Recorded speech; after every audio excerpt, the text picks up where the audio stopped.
नमस्कार। भेदभाव रहित समाजको निर्माण र राष्ट्र विकासको आधार भन्ने मूल नारा सहितको रेडियो कार्यक्रम दलित सरोकारको 14औं अङ्कमा तपाईलाई हार्दिक स्वागत छ। म विष्णु विवेक विश्वकर्मा।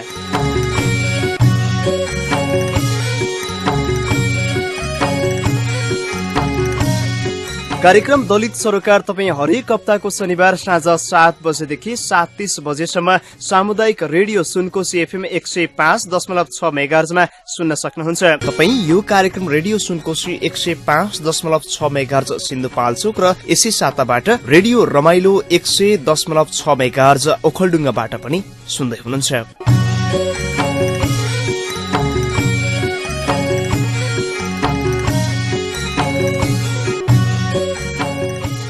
कार्यक्रम दलित सरोकारमा हामी दलित समुदायका समाचार गतिविधि, दलित समुदायले गरेका विकास सम्बन्धीका रिपोर्ट र सम्बन्धित सरकारसँग गरिएको कुराकानी लगायतका सामग्रीहरू तपाईहरू माझमा प्रस्तुत गर्छौं।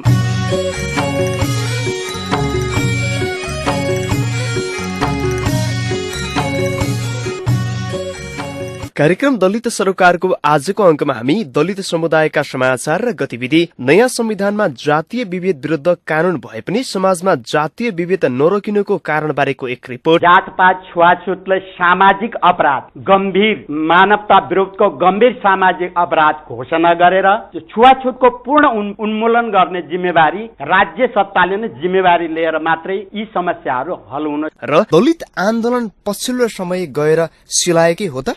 होइन, यो केही समय विश्राम लिएको मात्रै हो। एकजना दलित अगुवा तथा समता फाउन्डेशनका अध्यक्ष पदम सुन्दाससँग गरिएको कुराकानी लगायतका सामग्रीहरू प्रस्तुत गर्नेछौं। सबैभन्दा पहिले सुनौ दलित समुदायका समाचार र यस सताका गतिविधिहरू।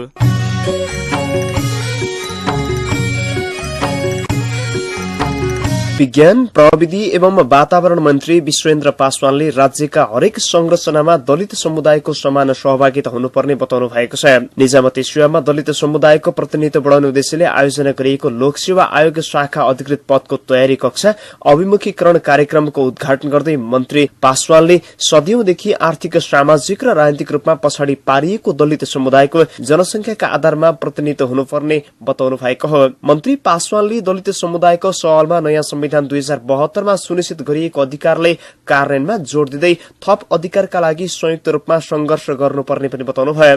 दलित आयोगका सदस्य बुद्धिमान परियारले दलित समुदायको उत्थान र प्रगतिका लागि आयोग सक्रिय हुँदै आएको र आगामी दिनमा पनि अझ सक्रिय हुने दावी गर्नुभयो। व्यावसायिक विकास तथा अनुसन्धान केन्द्र पीडीआरसी का अध्यक्ष कमला हेमचुरीले राज्यको स्थायी सरकार भनेर चिनिने निजामती कर्मचारी सेवामा दलितको पहुँच बढाउनु पर्ने बताउनुभयो। यस्तै राष्ट्रिय दलित कर्मचारी समाज नेपालका अध्यक्ष महेन्द्र विश्वकर्माले दलित समुदायको इच्छा शक्ति अभावका कारण राज्यले दिएको उपलब्धि हासिल हुन नसकेको धारणा राख्नुभयो। दलित गैर सरकारी संस्था महासंघका अध्यक्ष गजाधर सुनार, दलित सेवा संघका अध्यक्ष चक्रमान विश्वकर्मा, नेपाल राष्ट्रिय दलित समाज कल्याण संघका अध्यक्ष भक्त विश्वकर्मा लगायतले अधिकारका लागि दलित समुदायबीच एकता हुनुपर्नेमा जोड़ दिनु भएको थियो। आर्थिक, सामाजिक, सांस्कृतिक र राजनीतिक रूपमा सदैवदेखि पछाडि पारिएको दलित समुदायले आजको 21औं शताब्दीमा पनि जातीय भेदभाव तथा छुवाछुतको पीड़ा भोगिरहनु परेको छ। धर्मनिरपेक्षता, समानुपातिक समावेशी सिद्धान्त र संघीय लोकतान्त्रिक गणतन्त्रलाई संस्थागत गर्दै मुलुकले नयाँ संविधान पाए पनि दलितले भने अझै अधिकार पाएका छैनन्। अहिलेको सन्दर्भमा एउटा मान्छेलाई जातीय आधारमा गर्ने विभेद भने समाजमा कायमै रहेको छ। राजधानी काठमाडौँमा तल्लो जात भएकै कारण कोठा भाडामा समेत समस्या आएको छ। नुवाकोटका प्रेम परियारले दलित समुदाय भएकै कारण 2 महिनादेखि कोठा खोज्दा समेत पाएका छैनन्। पहिलो त काठमाडौँमा कोठा नै पाइँदैन, यदि पायो भने पनि घरबेटीले पहिले नै हजुर कुन थरी जात पर्नुभयो भनेर सोध्छन्। म दलित हो भन्यो भने कोठा छैन भन्छन्। परियारले गुनासो गर्नुभयो। बल्ल तल्ल कोठा पाएर अग्रिम भाडा दिएको 2 दिनमै घरबेटीले जात थाहा पाएपछि अन्य कारण देखाउँदै आफूलाई कोठा नदिएको गुनासो गर्नुहुन्छ स्याङजाकी रम्बादेवी सुनार। यसरी तल्लो जात भएकै कारण कोठा भाडा समेत नपाएर विभिन्न समस्या झेल्ने परियार र सुनार उदाहरण मात्रै हुन्। गत वर्ष पत्रकार कमला रसाइली र व्यवसायी खिमा शिवालय दलित भएकै कारण कोठाबाट निकालिएको थियो। पीड़ित रसाइली र शिवालय प्रहरीमा उजुरी दिएपछि दोषीलाई कारवाही गर्नुको सट्टा मिला पत्रमै सीमित गरिएको थियो। जातीय भेदभाव तथा कसुर र सजाय ऐन 2068 ऐनमा छुवाछुत गर्ने व्यक्तिलाई 3 महिनादेखि 3 वर्षसम्म कैद वा 1000 देखि 25,000 सम्म जरिवाना वा दुवै सजाय हुने व्यवस्था गरिएको छ। तर यस ऐनको आधारमा दोषी उपर कारवाही भएको अत्यन्तै कम उदाहरण रहेका छन्। नयाँ संविधान 2072 को प्रस्तावनामै राज्यले धर्म, जात जाति, लिङ्ग, आर्थिक अवस्था, भाषा वा क्षेत्र कुनै पनि आधारमा विभेद गर्न पाइने छैन भनी उल्लेख गरेको छ। ऐनबारे राज्यका जिम्मेवार निकायबाट नै अनभिज्ञता प्रकट गरिरहेको अवस्थामा जातीय भेदभाव तथा छुवाछुत अन्त्यका लागि भएका ऐन कानूनको कार्यान्वयन गर्दै देशव्यापी रूपमा जनचेतनामूलक अभियान नै सञ्चालन गर्नुपर्ने दलित नेता तथा अधिकार कर्मीहरूको भनाइ छ।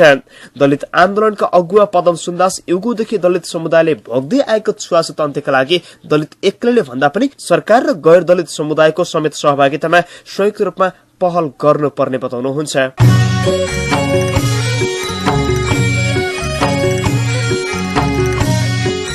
तपाईले यो सुन्नुभयो यस साताका दलित समुदाय सम्बन्धी समाचार र गतिविधिहरू। अब लागौं कार्यक्रमको मुख्य विषयवस्तुतिर।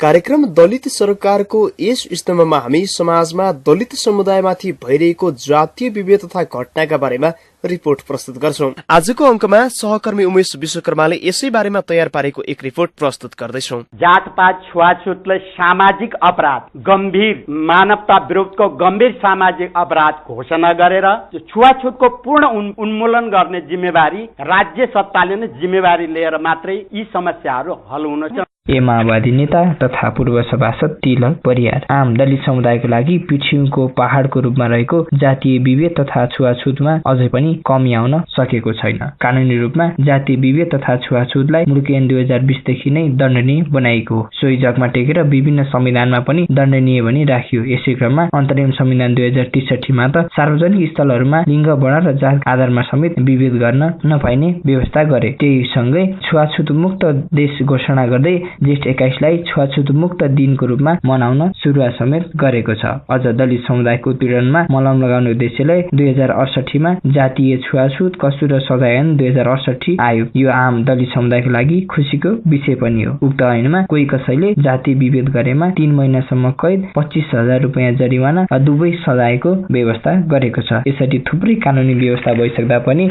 समाजमा जातीय विभेद अझै पनि कमी आउन सकेको छैन। त्यसैले अब जातीय विभेदलाई उन्मूलन गर्नका लागि कानूनी प्रावधान मात्रै नहुने कुरा विगतका घटनाक्रमहरूले देखाउँदछ। त्यसैले अब जातीय विभेदलाई उन्मूलन गर्न के गर्नुपर्छ, यसबारे आफ्नो धारणा राख्दै नेपाली कांग्रेसका केन्द्रीय सदस्य तथा सांसद मीन विश्वकर्मा सामाजिक रूपमा भइराखेको विभेदलाई अमानवीय व्यवहारबाट त्यहाँबाट निषेध गर्नु पर्यो। त्यस्तो विभेदलाई र कानूनी रूपले त्यसलाई अपराधको रूपमा ठहराएर दण्ड सजाय गर्नु पर्यो। हामीसँग अहिले दुईटै छ तर प्रभावकारी भएन। जातीय विभेदका घटना अधिकांश गाउँघरमा नै मिलाउने परिपाटी पुरानो हो र हाल पनि यो विद्यमान छ। कहीँ कतै पनि जातीय छुवाछुत कसुर र सजाय ऐन 2068 लागू भएपछि उजुरीको संख्यामा वृद्धि भएको पाइन्छ। तर त्यस्ता उजुरी पनि राजनैतिक दलका दबावका कारणले प्रहरी प्रशासनले दर्ता गर्न नमान्ने अर्को ठूलो समस्या रहेको छ। उजुरी दर्ता गराउनमा नै ठूलो शास्ति बिहोर्नु पर्ने पीडितहरूको गुनासो रहँदै आएको छ। राजनीतिक दलको दबावमा यस्ता जातीय विभेदका घटनामा पीडितले न्याय नपाएका थुप्रै उदाहरण हामी सामु प्रष्ट छन्। पैसा र पहुँचमा जातीय विभेदका घटनामा सजायबाट उन्मुक्ति पाउने परिपाटीले गर्दा पनि दलित समुदाय अझ बढी जातीय विभेदका रूपमा पिल्सिनु परिरहेको छ। राजनीतिक दबाव र संरक्षणले गर्दा न्याय पाउन कठिन भएको बारे बताउनुहुँदै राष्ट्रिय दलित आयोगकी पूर्व अध्यक्ष सुशीला श्रीपाली राजनीति हस्तक्षेप कारणले प्रहरी ब्याक भएको छ। राजनीति पार्टीहरूले कार्यान्वयन गर्नेमा हस्तक्षेप गर्न खोज्नुहुन्छ। उहाँले राजनीति प्रेसर पर्छ अनि उहाँहरू ब्याक हुनुहुन्छ। तर राजनीति रूप दबाव दिइसकेपछि अथवा घटनाको यो प्रकृति चाहिँ मोडिसकेपछि हामी कसरी कार्यान्वयन गर्ने भन्ने एउटा जवाब आउँछ। राजनीति रूपमा छुवाछुत विभेदका कानून पास गर्दै जाने, कार्यान्वयनको प्रक्रियामा आउँदाखेरि व्यक्ति विशेषसँग जोडिने, त्यसपछि कार्यान्वयनको प्रक्रियामा आउँदा जब व्यक्ति विशेषसँग जोडिन्छ त्यसपछि कहाँ न्याय पाउने। त्यस्तै आम नागरिकको संरक्षकको रूपमा रहेको प्रहरी प्रशासनले पीडितमुखी व्यवहार प्रदर्शन गर्न नसक्नु विडम्बनाको विषय हो। आम सञ्चार जगतको विकासले गर्दा प्रहरी प्रशासनलाई जातीय विभेदका घटनामा लाग्न बाध्य तुल्याउन थालेको छ। उजुरी नै आएको छैन भनी पन्छिन खोज्ने प्रहरी प्रशासनले मन्त्री परिषदको निर्णयलाई समेत व्यवस्था गरेको छ। जातीय विभेदका घटनालाई गम्भीर सामाजिक अपराधको रूपमा मनन गर्दै जातीय विभेदका घटनालाई उजुरी नआए पनि प्रकाशित सूचना तथा समाचारको आधारमा छानबिन गरी कारबाही गर्नु भन्ने मन्त्री परिषदले निर्णय गरेको थियो। सुबारे प्रस्ताउँदै पुनः सांसद मीन विश्वकर्मा दलित र गैर दलित बीचको जातीय विभेदका कतिपय घटनाहरू अनुसन्धान अधिकारीकासम्म वा प्रहरी प्रशासनसम्म वा नेपाल सरकारका कुनै पनि निकायसम्मसँग पुग्ने पहुँच नभएको देखिएको हुनाले र दलितहरू उजुरी गर्न जान सक्ने अवस्थामा पनि नरहेको चेतनाका कारणले, सामाजिक शक्तिका कारणले, पहुँचका कारणले नभएको हुनाले पत्र पत्रिकामा प्रकाशित सूचनालाई समेत आधार मानि प्रहरीले कारबाही अगाडि बढाउनु भनेर निर्देशन भएको छ। जातीय विभेदका घटनामा प्रहरी प्रशासन र राज्यले नयाँ संविधान जारी भइसकेको पृष्ठभूमिमा थप महत्वपूर्ण भूमिका खेल्नु पर्दछ। जातीय विभेदलाई व्यावहारिक रूपमा उन्मूलन गर्न बनेका कानूनलाई कार्यान्वयन गर्न सबै पक्षलाई थप जिम्मेवार बनाउनु आवश्यक देखिन्छ। साथै आम दलित समुदायमा नयाँ संविधानले दलितको सवालमा समेटेका अधिकारलाई प्रस्ट्याउनु आवश्यक छ। जातीय विभेदका घटना निर्मूल पार्न प्रहरी राज्यको भूमिका कस्तो हुनुपर्छ र जातीय विभेद अन्त्य गर्न कसरी सम्भव छ भन्ने बारे आफ्नो विचार राख्दै फेरि एकपटक नेपाली कांग्रेसका नेता तथा सांसद मिन विश्वकर्मा। प्रहरी प्रशासनले दलित र जातीय विभेद तथा छुवाछुत विरुद्धका ऐन कानूनहरूलाई कार्यान्वयन गर्नका लागि कार्यविधि चाहिँ अर्को तयार गर्नुपर्छ। सामाजिक रूपमा सशक्तिकरण गर्ने कार्यक्रम राज्यले ल्याउनु पर्यो। दलित समुदायलाई सशक्तिकरण गरौँ, राज्यलाई दलितमुखी बनाऊ र समावेशीकरणको मुद्दालाई घनीभूत ढंगले व्यावहारिक रूपमा उतार्यौं भने त्यो सम्भव छ। दलित समुदायमा पनि आम नागरिक जस्तै समान हक हुन्छ भने ठूला ठूला भाषण गर्ने फर्कदा सोही पुरानै मानसिकतामा सवार हुने राजनैतिक दलका अगुवाले सोच्ने बेला आएको छ। नयाँ संविधानले निजी क्षेत्रलाई पनि जातीय विभेद मुक्त हुनुपर्ने भनी तोकेको छ र समाजमा आम दलितमाथि कतिपय उपल्लो जाति भन्नेहरूले सर्वस्व लैजाने भयो भन्ने भ्रम फैलाउन तल्लीन देखिन्छ। आम दलित समुदाय कसैको निजी मामिलामा हस्तक्षेप गर्न चाहँदैन, तर यो या त्यो बहानामा गर्ने विभेद कदापि सहेर बस्न सक्दैन। त्यसैले अब जातीय विभेद उन्मूलन गर्न राजनैतिक, सामाजिक वा अन्य कुनै नाममा विभाजित नभई वर्गीय आन्दोलनमा लाग्नु आवश्यक छ र राजनैतिक दलले पनि आफ्नो राजनैतिक भविष्य बनाउनका लागि राजनैतिक रूपमा नै दीर्घकालीन समाधानको बाटो पहिलाउनु पर्दछ। यसो गर्न सके मात्रै आम दलित समुदायको स्वाभिमान झल्कनेछ र बन्नेछ नयाँ नेपाल। यो थियो जातीय विभेद विरुद्ध कानून भए पनि विभेद नरोकिनु बारेको रिपोर्ट। तपाईले भर्खरै मात्र रेडियो खोल्नु भएको छ भने यो हो अधिकार, शान्ति, अग्रगमन र विकासका लागि सुन्दै हुनुहुन्छ जातीय विभेद अन्त्य र समाजको समृद्धिका लागि तयार पारिएको रेडियो कार्यक्रम दलित सरकार।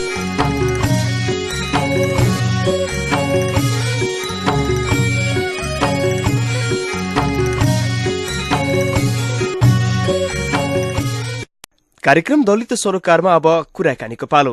8 वर्षभन्दा लामो समयको संघर्षबाट विभिन्न चरणमा आन्दोलन गर्दै आएका दलित समुदाय संविधान सभाबाट संविधान जारी गर्न त सफल भए।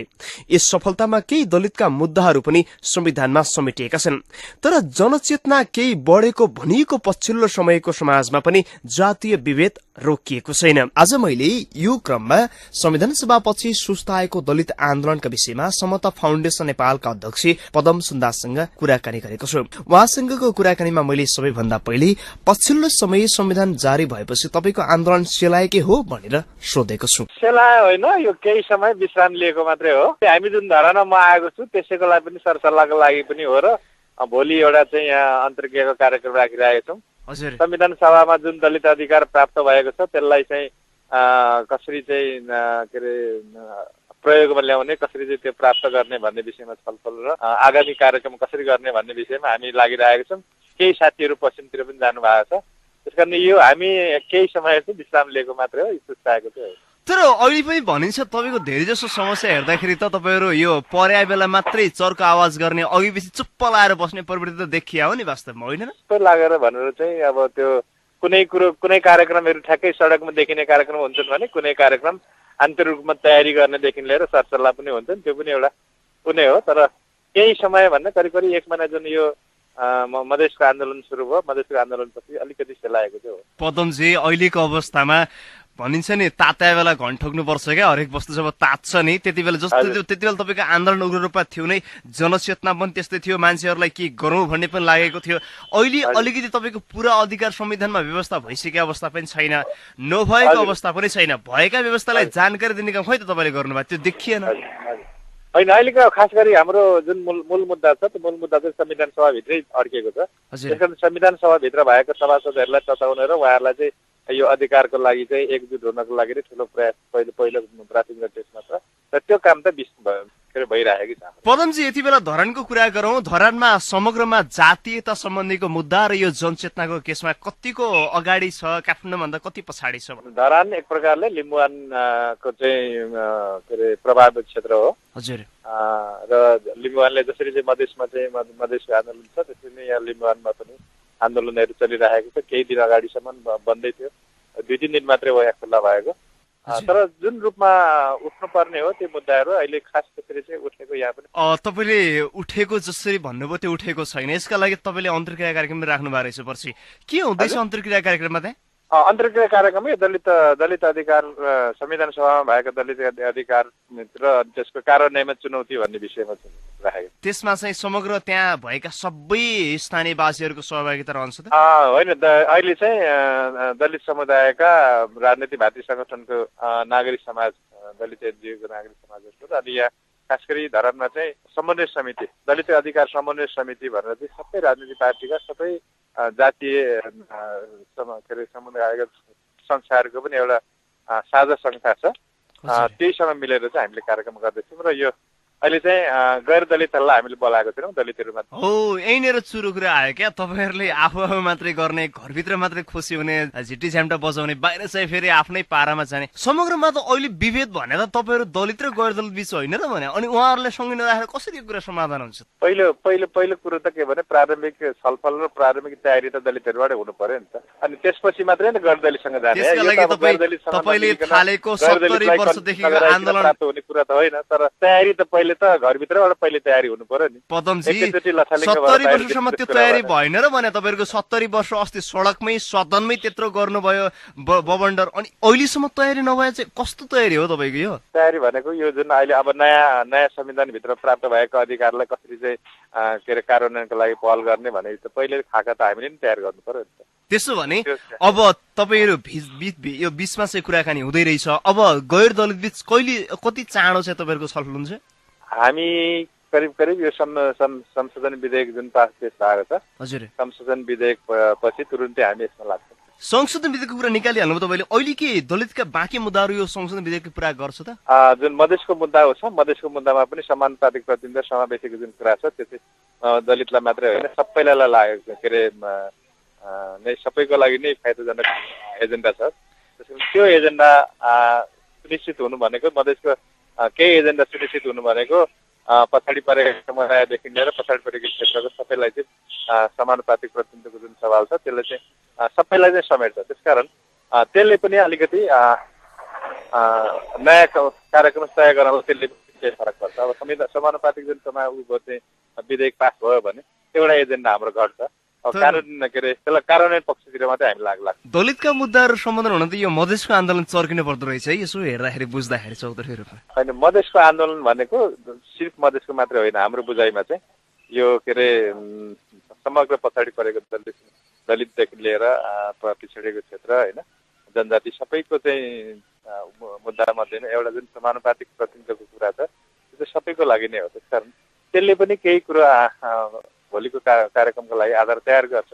त्यही कारणले पनि हामी त्यसपछि आशावादी गरेर। पदमजी, यो आशावादी गर्ने ठाउँ त रह्यो, हामी यसलाई सम्मान पनि गर्छौँ। तपाईँले भने जसरी अहिले भारतको प्रत्यक्ष निगरानीमा जसरी आन्दोलन भइरहेछ भनिन्छ नि, योमा भारतको र मधेसको अघोषित एकता भइरहेको भन्ने पनि स्वर आइरहेका छन्।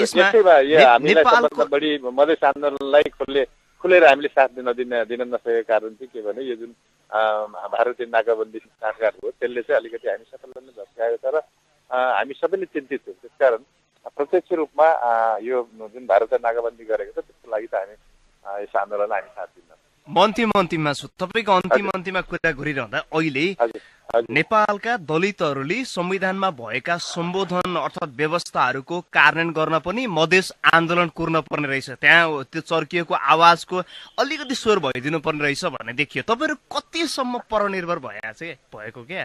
यसलाई परनिर्भर भन्नु भएन, त्यसमा किन हाम्रो अधिकारहरूमा थप प्राप्तिको कुरा हो। मधेसले नै त्यो आधारले मात्रै हामी आन्दोलन अगाडि बढाउँछ भन्ने कुरो होइन।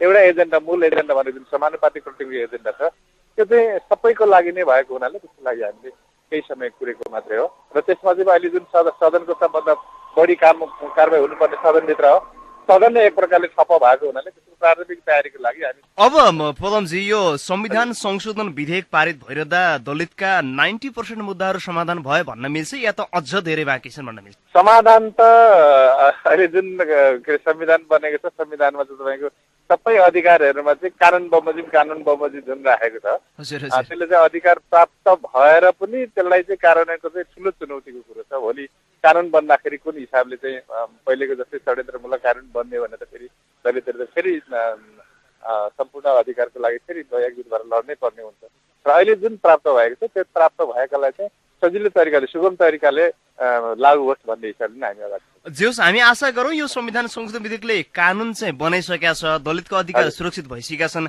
अब ती कार्यान्वयन गर्न तपाईँहरू कतिको बिउजन हुन्छ भन्नेमा पनि डिपेन्ड रह्यो। एकदम त्यो सही कुरो। जति दलितहरू सशक्त हुन्छन्, जति दलित आन्दोलन चर्केर त्यो दबावमूलक हुन्छ त्यसको आधारमा मात्रै त्यो अधिकारहरू प्राप्त गर्ने कुरो त सिद्ध नै छ। त्यसको लागि त हामी लड्नै पर्छ र त्यो जुन पहिले जुन संविधान बन्नुभन्दा अगाडिको जुन एकताको भएको छ दलित समुदायको जुन एकता प्रदर्शन भएको छ त्यसलाई चाहिँ हामी कायम राख्नको लागि नै प्रयत्न। अन्तिममा पूर्वदेखि पश्चिमसम्म रहेका आम दलित समुदायलाई तपाईँको भनाइ यो संविधानमा भएका व्यवस्थालाई कसरी कार्यान्वयनसम्म लैजाने त? यसमा जुन कानुन बन्छन् त्यो अधिकार प्राप्तिको लागि जुन कानुन बमोजिम भन्ने जुन अल्झाइदिएको छ त्यो कानुन बन्दाखेरि समुचित दलितको स्थितिलाई बुझेर चाहिँ कानुन बनिएर त्यो लागू हुने प्रक्रियामा गयो भने करिब 90% भन्दा पनि बढीले दलित समुदायको चाहिँ हक अधिकार हुन्छन् र दलितता फाइदा पनि पाउँछ। तर कानुन बनाउँदाखेरि नै त्यसमा कन्जुसाइ गरियो र त्यसलाई फेरि पनि के अरे देखाउने दाँतको हिसाबले मात्रै आयो कानुन भने त्यसको लागि दलित समुदायहरू फेरि आन्दोलन उत्रिनु पर्छ, त्यसलाई चाहिँ कानुनमा पस्छ लड्नै पर्छ। हवस् पदमजी, तपाईँको व्यस्त समयका बावजुद हामीलाई समय उपलब्ध गराउनु भयो र कुराकानी गरिदिनु भयो, यसको लागि धेरैभन्दा धेरै धन्यवाद। हजुर तपाईँहरूलाई पनि धेरै धेरै धन्यवाद। हजुर, उहाँ हुनुहुन्थ्यो समता फाउन्डेसन नेपालका अध्यक्ष पदम सुन्दास। पछिल्लो समय दलित आन्दोलनका बारेमा हामीसँग कुराकानी गर्दै।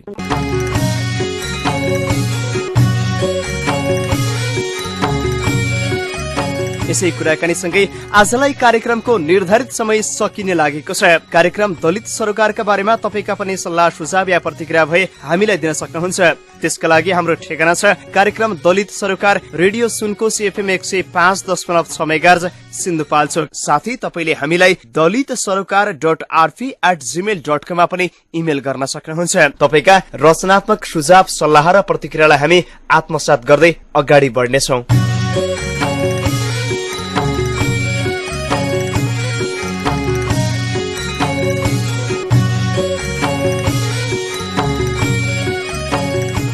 हवस् त, यति बेलसम्म कार्यक्रम सुन्नुहुने तपाईँलाई धेरै धेरै धन्यवाद र धन्यवाद प्राविधिक मित्र प्रकाश अधिकारीलाई। आजको श्रृंखलाबाट सहकर्मी सुबिना परियार, उमेश विश्वकर्मासँगै म विष्णु विवेक विश्वकर्मा पनि बिदा हुन्छु। नमस्कार।